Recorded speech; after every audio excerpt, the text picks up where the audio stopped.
Je vous propose de démarrer. Donc, bonjour à tous et bienvenue pour cette réunion IPM. Donc, c'est la 20e réunion IPM. Et aujourd'hui, nous avons le plaisir d'accueillir Jean-Charles Savernin. Donc, Jean-Charles, tu as travaillé voilà, pendant de nombreuses années dans les grands projets internationaux avant de développer une activité en conseil en organisation en particulier sur les organisations en mode projet.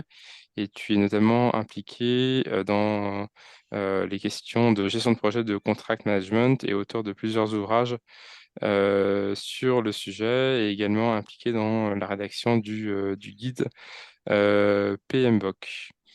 Et donc aujourd'hui, tu vas nous parler du contract management, voilà, en nous expliquant en quoi cette compétence monte en puissance dans la gestion de projet et de plus en plus attendue. Voilà, donc merci beaucoup pour ton intervention. Voilà, la présentation de Jean-Charles va durer 45 minutes environ. Donc n'hésitez pas à noter vos questions qui pourront être posées à la fin de la présentation. Merci David, merci pour l'invitation. C'est avec plaisir que je viens vous parler de contract management. Euh, Rapidement, je me présente. Alors, comme on est sur Industrial Project Manager, j'ai présenté mon parcours sous forme de diagramme de Gantt pour que les gens se sentent pas complètement perdus. Donc, effectivement, aujourd'hui, j'ai une activité de conseil en organisation en parallèle d'une activité d'enseignement en école de commerce, en fac de droit et en école d'ingénieur, et puis pas mal d'activités de publication d'ouvrages, de blogs, contractance.fr, le blog du contract management, la gestion de projet facile.fr, le journal du contract management. Depuis peu, j'ai cofondé l'Institut du contract management, et je fais tout ça après avoir été praticien moi-même de la gestion de projet et du contract management, un petit peu dans l'aéronautique à l'époque où Areva avait des activités très diverses et variées. Et puis après, dans l'énergie, sur des projets plutôt à l'international. J'ai même, dans mon dernier poste salarié, mis en place un PMO. À l'époque, on n'appelait pas ça PMO, mais c'est les termes qu'on voit beaucoup aujourd'hui. Et j'ai fait ça après une formation d'ingénieur et un double diplôme en management de grands projets. Et depuis une dizaine d'années, je suis également certifié PMP par le PMI. Donc voilà un peu le cas. Donc moi, ça fait plus de 20 ans que je navigue au milieu des projets et j'ai pu voir pas mal d'évolutions et notamment la montée en puissance du contract management, alors qu'on explique de différentes façons. Une première façon sur finalement les attentes des maîtres d'ouvrage et du financement des grands projets. Globalement, pour faire court, pourquoi on parle de contract management? Avant les années 70, les grands projets et les innovations étaient financés par la puissance publique, avec un maître d'ouvrage bien souvent public, des contractants qui pouvaient être publics, privés, des fournisseurs sous-traitants qui étaient privés. Et on avait des contrats qui étaient des contrats plutôt orientés qualité, c'est-à-dire le produit doit fonctionner. En cas de retard, en cas de surcoût, ça remontait toujours à l'étape du dessus jusqu'à arriver au maître d'ouvrage. Et donc finalement, le maître d'ouvrage absorbait les retards, les surcoûts. Alors c'est comme ça qu'on a développé le TGV, c'est comme ça qu'on a développé des autoroutes en France, c'est comme ça qu'on a fait énormément de choses. Années 70, choc pétrolier, premier problème financier. On commence à faire appel à des financements privés. Mhm. Donc, on passe de projets qui sont pilotés par la qualité à projets pilotés par le retour sur investissement. Donc, on commence à faire appel à des investisseurs privés qui investissent réellement dans une ligne d'investissement, que ce soit un viaduc, une autoroute, un aéroport, une centrale électrique. Alors, vous allez me dire, il y avait déjà des investisseurs privés avant. Le PPP existe depuis très, très, très longtemps, les partenariats publics-privés. Certes, mais globalement, avant, on avait plutôt des financements qui étaient, quand ils étaient privés, pour caricaturer, c'était le notable du village qui finançait la construction du pont et qui en attendait pas forcément un rendement financier. Tandis que depuis une cinquantaine d'années, on a vraiment développé le Private Finance Initiative, qui est de l'investissement par des sociétés privées et des prêts par des banques qui attendent à la fois un retour sur investissement et puis un remboursement de la dette.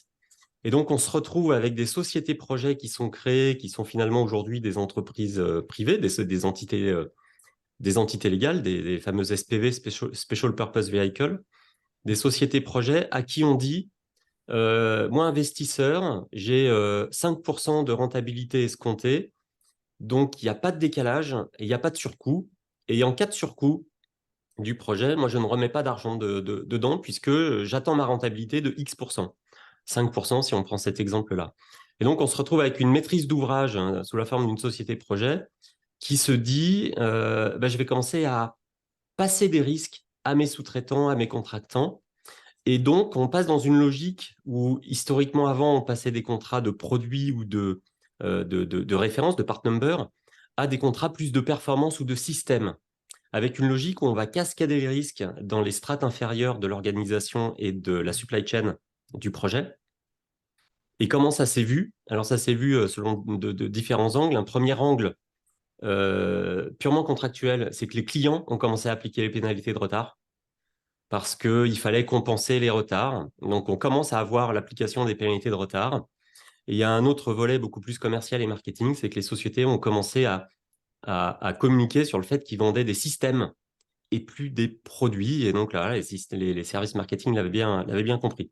Donc voilà, globalement, pour faire très, très court et de façon très macro, un environnement macroéconomique des projets qui a évolué et qui nous amène finalement à un transfert de risque vers les contractants, les sous-traitants, les fournisseurs. Et on a finalement un transfert de risque, des risques qui sont gérés, qui sont vus le plus en amont possible et qui essayent d'être transférés le plus tard possible sur tout le cycle de vie du projet pour assurer cette rentabilité attendue par les investisseurs privés. Alors vous allez me dire, un avion, une voiture, on n'est pas tellement dans ce schéma-là, sauf que les entreprises se sont aperçues que finalement, appliquer le contrat, c'était devenu être professionnel. Et donc, ça se diffuse au fur et à mesure dans différents secteurs d'activité et puis dans différentes géographies avec des niveaux de maturité différents en fonction de l'énergie, la construction, l'industrie automobile, etc. Tous ces secteurs d'activité, tous ces pays n'ont pas les mêmes niveaux de maturité dans l'application de ce qu'on appelle le contract management qu'on va définir juste après. Et donc, ce contract management s'applique sur toute la vie du projet, hein, que ce soit en phase, j'ai envie de dire, pré-contrat, où les règles de transaction vont être précisées dans le contrat, et finalement, le contrat est l'aboutissement de cette phase de développement de projet. Et puis ensuite, en phase de réalisation ou d'exécution, qui démarre à la signature du contrat principal, on va faire ce qu'on a écrit. Et donc, on voit bien qu'on a en amont un projet qui consiste à créer le contrat et ensuite un projet qui consiste à réaliser ce qu'on a écrit dans le contrat. Et le contrat, finalement, a un cycle de vie qui est similaire, en tout cas en durée, qui se superpose avec le cycle de vie du projet. À tel point qu'on trouve des entreprises où on a j'ai rencontré ça il y a quelques années, un contract manager avec un S au pluriel, qui était en réalité le manager hiérarchique des chefs de projet, puisqu'il était dans une logique de livraison de contrats, de clôture de contrats. Et donc, on passe effectivement dans une livraison de performance attendue et pas uniquement de produits, puisque le contrat comprend des performances et puis de la documentation et puis tout un tas d'éléments et pas uniquement un produit. Donc, on a vraiment cette adhérence entre le project management et le contract management. Et donc, ce contract management se fait tout au long de la vie du projet. Alors, à la fois vis-à-vis du client, vis-à-vis des partenaires, vis-à-vis des fournisseurs, et de manière coordonnée. Donc là, c'est un élément qui est extrêmement important, cette logique de coordonner, quand on est une entité légale, une entreprise, de coordonner notre façon de faire du contract management avec nos clients, nos partenaires, nos fournisseurs. Et puis, évidemment, nos partenaires, nos clients, nos fournisseurs font également la même chose et appliquent les bons principes de contract management. Donc voilà pour un peu planter le décor et pourquoi de plus en plus on parle de contract management dans les projets. il y a quasiment plus de projets qui se font sans contrat. Même des projets internes, on va avoir des contrats peut-être avec des prestataires extérieurs, il va y avoir de l'achat de fournitures. Donc, on est dans une logique vraiment contractuelle. Donc, ce que j'ai voulu lors de cette conférence aussi vous présenter, c'était de tuer quelques mythes liés au contrat que je peux rencontrer dans ma pratique quotidienne. Donc, le premier mythe, c'est que le contrat est une affaire de juriste. Donc, c'est totalement faux. Le contrat, c'est pas une affaire du juriste. Justement, ce qu'on vient de voir, c'est que contrat et projet se superposent et que donc le chef de projet en phase pré-signature, qui peut être business developer, qui peut être project developer, qui peut être commercial, finalement est là pour réaliser le contrat, créer le contrat, pardon, et le chef de projet de réalisation et d'exécution est là pour réaliser ce qui a été décrit au contrat. Et donc, c'est pas une affaire de juriste, bien au contraire, c'est l'affaire de tout le monde. Et on est dans une logique finalement de répartition des risques, et c'est à ça que sert un contrat. Donc voilà, j'ai mis cette petite image un peu humoristique pour dire je suis responsable du projet, mais pas de son retard. Pour le retard, j'ai nommé un responsable, Robert. Voilà, le retard, c'est la faute à Robert. Eh bien, on ne peut pas dire ça sur le projet, sur le contrat. Le contrat vient donner les partages de rôles et responsabilités, donc partage de risques. Et le chef de projet va porter ce contrat et ne peut pas se défausser auprès d'un juriste ou d'un contract manager. On a vraiment des rôles et responsabilités qui vont se répartir entre le chef de projet, le contract manager, l'acheteur, le juriste, éventuellement. On n'a pas forcément besoin de tous ces rôles sur un projet, on est d'accord. Enfin, a priori, quand même, le chef de projet, on en a besoin. Mais le chef de projet va porter la responsabilité de mettre en place des actions de contract management et ça devient une composante extrêmement importante de son métier. Un deuxième mythe que j'ai voulu aborder, c'est que le contract management, c'est la gestion des claims, la gestion des contentieux des réclamations. C'est totalement faux. Tout simplement parce que le contract management, c'est écrire ce qu'on veut faire, on appelle ça un contrat, et faire ce qu'on a écrit. On appelle ça une réalisation de contrat. Et donc, finalement, on va définir le contract management comme étant la gestion de la relation contractuelle, la gestion de la relation contractuelle avec l'autre, qui va se faire selon 4 piliers. Donc, c'est les 4 piliers qu'on retrouve dans mon ouvrage Contract Management, outils et méthodes. À savoir un premier pilier d'administration de contrat, puisque le contrat définit les règles qui sont la base pour l'analyse de risques et opportunités. Les règles pour livrer le produit ou service, on est dans la gestion du résultat. On retrouve le qualité et le délai du triangle d'or de la gestion de projet. Mais d'autres règles existent. On est notamment dans la gestion de la relation, de la communication, de la relation individuelle, mais aussi entre entités légales. Et donc, il faut absolument les comprendre. Et tout ça, évidemment, ça peut mener à des contentieux. Il faut se préparer pour ça, il faut les anticiper. Si on veut la paix, on prépare la guerre. Et donc, on est dans la gestion des réclamations. Et ce qu'on voit, c'est qu'on a 3 piliers sur 4 qui sont dédiés à de l'anticipation, à l'évitement de réclamations. Et le 4e pilier, qui est la gestion des réclamations, est en partie aussi dédié à l'évitement de réclamations, de contentieux, de claims, comme on a l'habitude de le dire, y compris en français. Donc, le contract management, ce n'est pas la gestion de claims. Le contract management, c'est de plus en plus vu comme une professionnalisation de la gestion de projet. Je vais y revenir juste après. Un 3e mythe que j'ai voulu aborder, c'est que les mécanismes de prix sont des formes de contrat. Je le vois régulièrement, j'entends parler de forfait, j'entends parler de time and material ou de régie. Je vous ai remis quelques exemples de mécanismes de prix. Donc effectivement, d'un côté, on a le forfait éventuellement avec incitatif, avec révision de prix.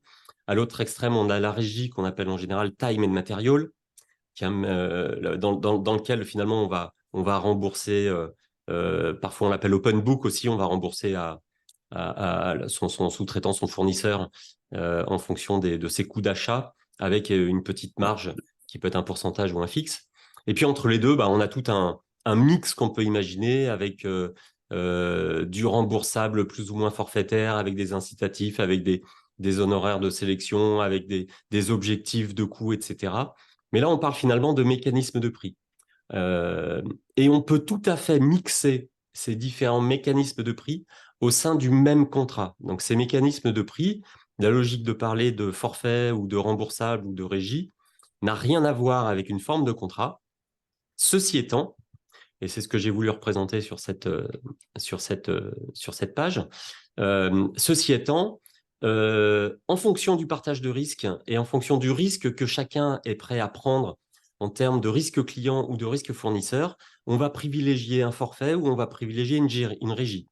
Donc, ce qu'on voit sur la partie gauche du graphe, c'est que le forfait, tout en haut à gauche, on a le client qui maîtrise peu le contenu ou les évolutions du projet, c'est-à-dire qu'il est en général, il passe un forfait, c'est au fournisseur, au sous-traitant, au contractant, disons, de réaliser ce qui est prévu.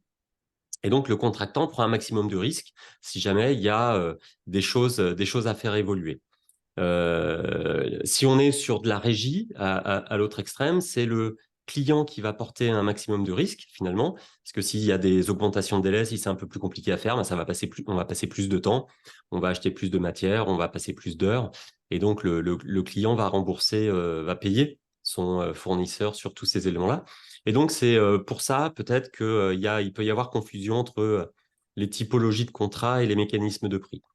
Ceci étant, il y a des typologies de contrats ou des contrats dits standards qui existent. On souvent, on connaît le FIDIC, les contrats NEC, New Engineering Contracts, JCT. Dans le domaine du photovoltaïque, plus largement du solaire, il y a les Open Solar Contracts qui sont une suite de contrats. On va retrouver des ICHEM dans la chimie, des alliances.